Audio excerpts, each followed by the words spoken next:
दोस्तों नमस्कार। आज 14 नवंबर है और ठीक 5 दिन के बाद महाराष्ट्र में मतदान होना है। झारखंड की जो शेष सीटें हैं वहां पर भी मतदान होना है। 23 तारीख को क्या होगा ये इन 4 दिन में तय होने जा रहा है। 4 दिन चुनाव प्रचार होगा और चुनाव प्रचार की कमान इस समय कांग्रेस पार्टी की तरफ से राहुल गांधी के हाथ में है, मल्लिकार्जुन खड़गे के हाथ में है, और उधर भारतीय जनता पार्टी कोई कोर कसर नहीं छोड़ रही है। नरेंद्र मोदी, योगी आदित्यनाथ, अमित शाह से लेकर के नितिन गडकरी, देवेंद्र फडणवीस, एक पूरी फौज उतार दी गई है। दरअसल महाराष्ट्र को नाक का सवाल बना लिया मोदी जी ने। सिर्फ ये नाक का सवाल नहीं है, ये मामला इकोनॉमी का भी है। महाराष्ट्र अब भले ही आर्थिक स्थिति में 6ठे नंबर पर आता हो देश में, लेकिन महाराष्ट्र के बहुत सारे प्रोजेक्ट उठा करके मोदी जी ने गुजरात पहुंचा दिए। सरकार अगर मोदी जी की रहती है तो साहब पूरा मुंबई में 2 ही डॉन होंगे। एक तरफ आजकल लॉरेंस बिश्नोई की बात हो रही है कि दाऊद इब्राहिम की जगह वो ले चुका है, और दूसरी तरफ दूसरा जो डॉन है, और डॉन जरूरी नहीं है कि वो सिर्फ सुपारी लेकर के लोगों की हत्याएं करवाता हो।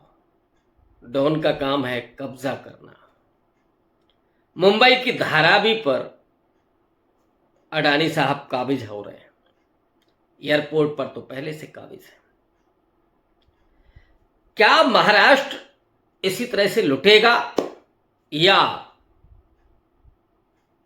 महागठबंधन जो है, महाविकास अघाड़ी का, इंडिया अलायंस का, वो चुनाव जीतेगा? जरा तफसील से इस मुद्दे पर बात करते हैं, और राहुल गांधी जिस तरह से नरेंद्र मोदी को लगातार एक्सपोज कर रहे हैं उसकी चर्चा करेंगे। महाराष्ट्र में 288 सीटें हैं। 288 सीटों में से बीजेपी 149 सीटों पर चुनाव लड़ रही है, 59 पर अजीत पवार लड़ रहे हैं, और 81 सीटों पर एकनाथ शिंदे की शिवसेना चुनाव लड़ रही है। महायुति गठबंधन 3 सीटें उन्होंने अपने 3 सहयोगियों को दी।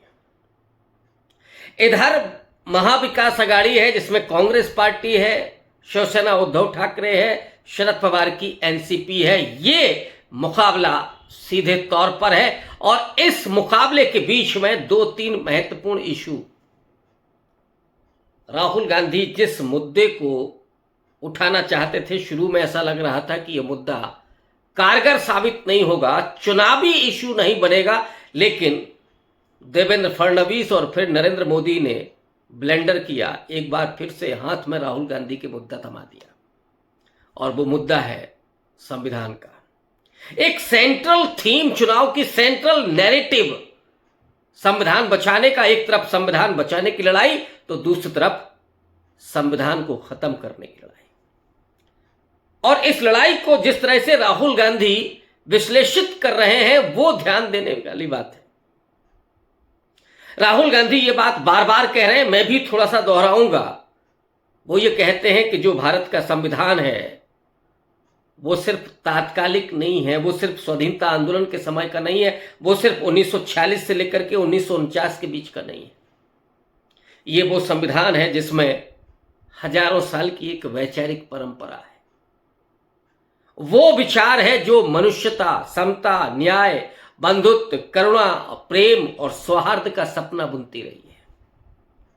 भगवान बुद्ध से शुरू होने वाली ये विचारधारा नारायण गुरु, बसवन्ना, कबीर, रैदास, दादू, नानक, यहां से होते हुए महाराष्ट्र की धरती पर आप जाएंगे तो उसमें ज्योतिबा फूले, शाहूजी महाराज, डॉक्टर अंबेडकर, झारखंड की जमीन पर बिरसा मुंडा, ये चाहे वो आदिवासी नेता रहे हों, विद्रोही रहे हों, स्वतंत्रता संग्राम सेनानी रहे हों, या इस देश में जाति और धर्म की कट्टरता के खिलाफ खड़े हुए कबीर और नानक रहे हो, समता और करुणा के सबसे बड़े प्रेरक महात्मा बुद्ध रहे हो, भगवान बुद्ध रहे हो, आरक्षण के जनक शाहू जी महाराज हो, इस देश के स्वाधीनता आंदोलन को आगे ले जाने वाले गांधी हो, या लोकतंत्र के सबसे मजबूत प्रहरी जवाहरलाल नेहरू, जिनका आज जन्मदिन भी है, बाल दिवस के रूप में मनाया जाता है, वो हो, या संविधान के आर्किटेक्ट डॉक्टर अंबेडकर, इन सबके विचारों का समावेश भारत के संविधान में होता है। और भारत का संविधान इस देश के लोगों को शिक्षा, स्वास्थ्य, इसका अधिकार देता है, आरक्षण का अधिकार देता है, महिलाओं के उत्थान का, उनके स्वाभिमान और सम्मान की रक्षा का संकल्प देता है, अल्पसंख्यकों को, मुसलमानों, ईसाइयों, पारसियों, जैन, बुद्धिस्ट, इन सब के अधिकारों का संरक्षण करता है, किसानों की समृद्धि के लिए, मजदूरों के सम्मान के लिए, उनके स्वायत्तता के लिए, उनके निजी अधिकारों के लिए, इन सब की रक्षा करता है। और इस संविधान में वो प्रावधान है जिनके जरिए इन सवालों को हल करने का सूत्र मौजूद है। जैसे राहुल गांधी ने आज 2 सभाएं की, महाराष्ट्र में, एक नांदेड़ में और दूसरी सभा उन्होंने की नंदुरबार में। नंदुरबार एक आदिवासी इलाका है, आदिवासी प्रभुत्व वाला इलाका है। इन दोनों ही सभाओं में राहुल गांधी ने संविधान की बात की। जिस तरह से नरेंद्र मोदी ने उन पर आक्षेप लगाया था पिछले दिनों, जब महाराष्ट्र में 2-3 जगह संविधान सम्मान सम्मेलन हुए, उसमें राहुल गांधी जब हाथ में लेकर के संविधान को बचाने की बात कर रहे थे, तो नरेंद्र मोदी और देवेंद्र फडणवीस ने हमला किया कि वो संविधान तो खाली था। राहुल गांधी जिस संविधान को हाथ में लेकर के चल रहे हैं उसमें कुछ लिखा नहीं है। आज तो राहुल गांधी ने संविधान को खोल करके भी दिखाया कि यह संविधान खाली नहीं है, इस संविधान में वो भारत की आत्मा है। इस संविधान में बुद्ध से लेकर के और अंबेडकर तक के विचार हैं। इस संविधान में लोगों के सशक्त करने के पूरे अधिकार समाहित हैं। यह संविधान खाली कतई नहीं है। एक और सवाल का जवाब दिया राहुल गांधी ने कि नरेंद्र मोदी कहते हैं कि वो लाल संविधान लिया हुआ, लाल किताब है उनके हाथ में, संविधान नहीं कहते। राहुल गांधी ने कहा कि इसका रंग लाल हो या नीला हो, इससे फर्क नहीं पड़ता। मैंने जिस संविधान को अपने हाथ में लिया हुआ है, उस संविधान की रक्षा के लिए हम अपने जीवन को भी समर्पित करने के लिए तैयार हैं। हम अपनी जान भी दे देंगे अगर संविधान पर खतरा आएगा। और यह खतरा क्या है? खतरा सीधे तौर पर महाराष्ट्र के उस नागपुर में है जहां संघ का कार्यालय है, जिस आरएसएस ने कभी संविधान को स्वीकार ही नहीं किया, उसके दिमाग में अभी भी मनुस्मृति घूम रही है। नरेंद्र मोदी के मानस में भी मनुस्मृति तैरती है। और इसलिए महिलाओं के प्रति भले ही वो 1500 रुपए पेंशन देने की बात करते हो, लेकिन असल में जो आज अहमदनगर में बात की खड़गे ने, कि उनके दिमाग में तो मनुस्मृति घूमती है, जिस मनुस्मृति में स्त्रियों और शूद्रों के लिए कोई अधिकार ही नहीं है। न उन्हें पढ़ने का अधिकार है, यहां तक कि मनुष्य होने का ही अधिकार नहीं है। वो गुलाम और दास बना करके रखे गए थे उस मनुस्मृति द्वारा संचालित पूरी सामाजिक व्यवस्था में। लेकिन भारत के संविधान ने महिलाओं को भी इंसान ही नहीं, शूद्रों को इंसान ही नहीं, दलितों को इंसान ही नहीं, बल्कि इस देश का नागरिक बनाया, वोटिंग राइट दिया। संविधान पर खतरा है, ये वोटिंग राइट छीनना चाहते हैं। और उसके लिए जो षड्यंत्र हो रहे हैं चुनाव आयोग के जरिए, बड़े सवाल खड़े हो रहे हैं। और वो सवाल ये है कि वोटर लिस्ट से नाम गायब किए जा रहे हैं। बहुत स्पष्ट तौर पर मैं कह सकता हूं कि इस समय भारतीय जनता पार्टी के पास जो वोट है वो 20 से लेकर के 25% तक है। 25% से ज्यादा भारतीय जनता पार्टी के पास वोटर है ही नहीं। फिर चुनाव कैसे जीते जा रहे हैं? चुनाव उस पूरी चुनावी मशीनरी के जरिए जीते गए, चाहे वो हरियाणा हो या मध्य प्रदेश हो या छत्तीसगढ़ हो या लोकसभा के चुनाव में जो भी सफलता मिली। अगर ये चुनाव फेयर हो गया होता, अगर इस चुनाव में चुनाव आयोग ने अपनी ड्यूटी को निभाया होता, तो नरेंद्र मोदी 240 नहीं, 140 भी नहीं पहुंच पाते। 240 तो बहुत बड़ी बात है।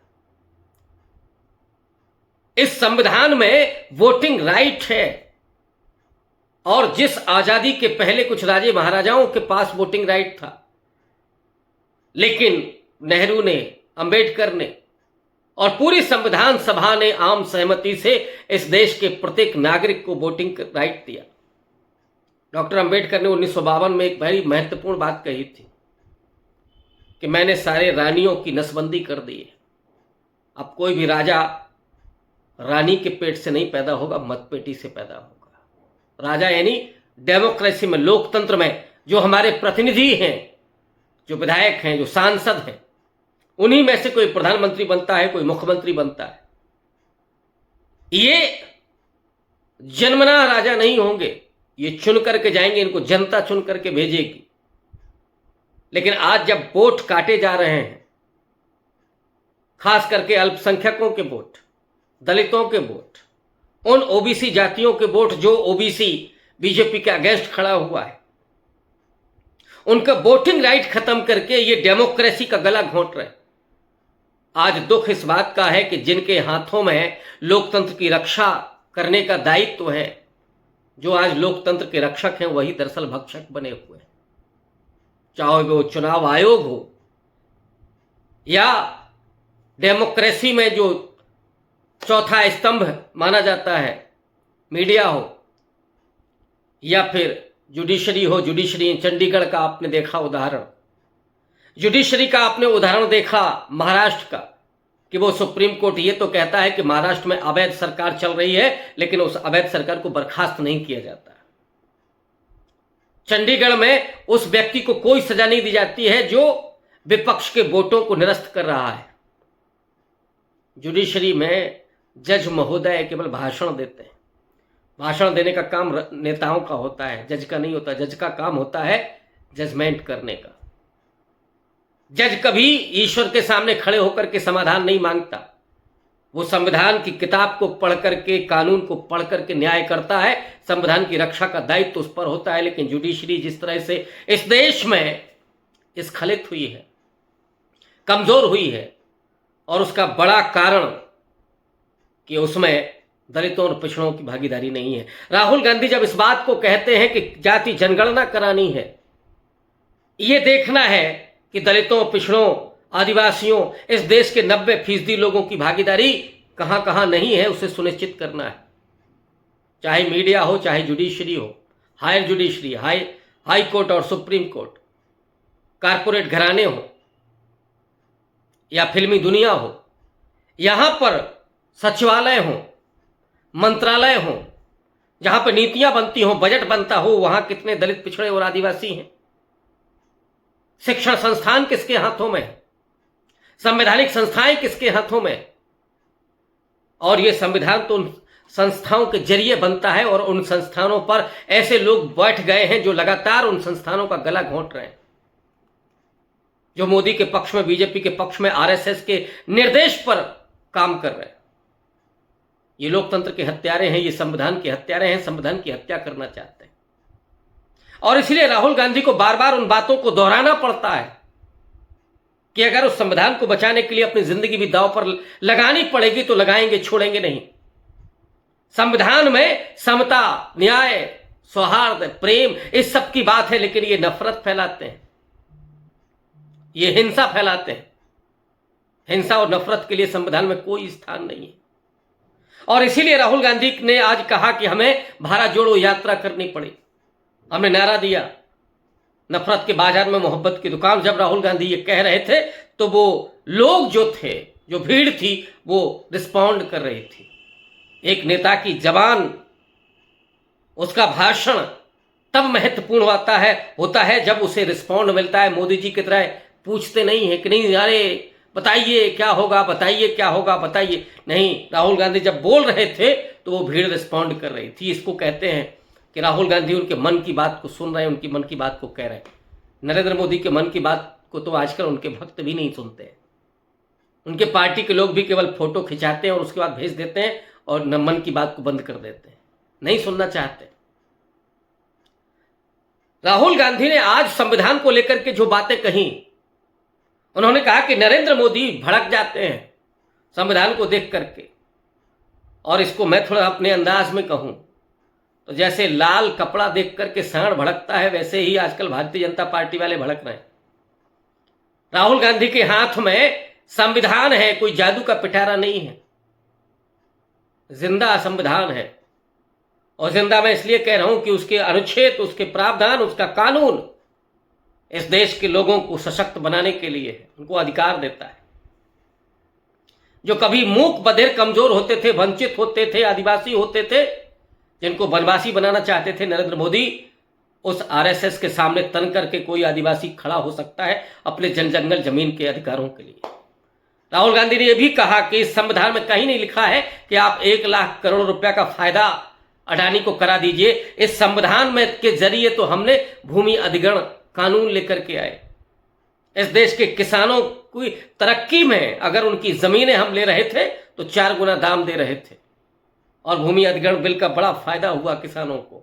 लेकिन आज के जो हुक्मरान हैं वो उनकी जमीनों को हड़पना चाहते हैं, अडानी के हाथ बेचना चाहते हैं, अडानी के हाथ में सौंपना चाहते हैं। महाराष्ट्र के सैकड़ों प्रोजेक्ट गुजरात चले गए, और जो कुछ महाराष्ट्र के भीतर है वो अडानी और अंबानी को सौंपने की तैयारी चल रही है। तो यहां पर जो सरकार चल रही है, राहुल गांधी ने उस बात को भी रेखांकित किया कि अजीत पवार ने जो खुलासा किया था आज के 5 साल पहले, जब भोर में सुबह 6 बजे जब आप चाय पीने के लिए उठते हैं, उस समय मुख्यमंत्री और डिप्टी सीएम शपथ ले रहे थे। एक ही रात में बड़ा फैसला हो गया था। उसकी मीटिंग कहां हुई थी? दिल्ली में।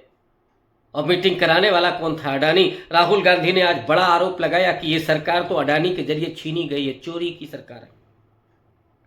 सुप्रीम कोर्ट ने कहा कि यह सरकार अवैध है, लेकिन साहब चलती रहेगी।